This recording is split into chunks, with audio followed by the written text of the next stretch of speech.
بسم اللہ الرحمن الرحیم۔ السلام علیکم پیارے دوستو، ہم امید کرتے ہیں آپ خیریت سے ہوں گے۔ تو آج کی اس ویڈیو میں آپ کو بتاؤں گا شب قدر کا ایک ایسا وظیفہ جو آپ لوگوں کے لیے بہت ہی فائدہ مند ہوگا، یہاں تک کہ اللہ نے چاہا تو انشاءاللہ عز و جل کورونا وائرس تو کہ آپ کو کوئی بھی آفت و بلا نقصان نہیں پہنچا سکے گی۔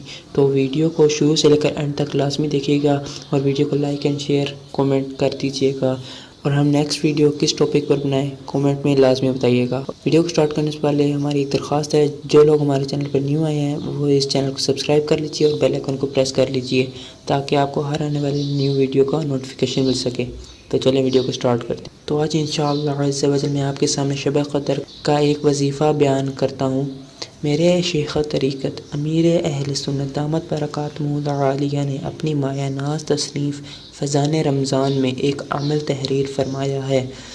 امیر المؤمنین حضرت سیدنا مولائے کائنات علی المرتضیٰ شیر خدا کرم اللہ تعالی وجہہ الکریم فرماتے ہیں کہ جو کوئی شب قدر میں 7 مرتبہ، یاد رہے 7 مرتبہ سورہ قدر پڑھتا ہے، انشاءاللہ عز و جل اللہ عز و جل اسے ہر آفت و بلا سے محفوظ فرما دیتا ہے، اور مزید یہ کہ 70,000 فرشتے اس کے لیے جنت کی دعا کرتے ہیں۔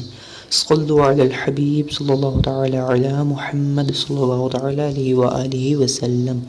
آج تک کی ویڈیو کے لیے اتنا ہی، نیکسٹ ویڈیو میں ملتے ہیں، تب تک کے لیے اللہ حافظ۔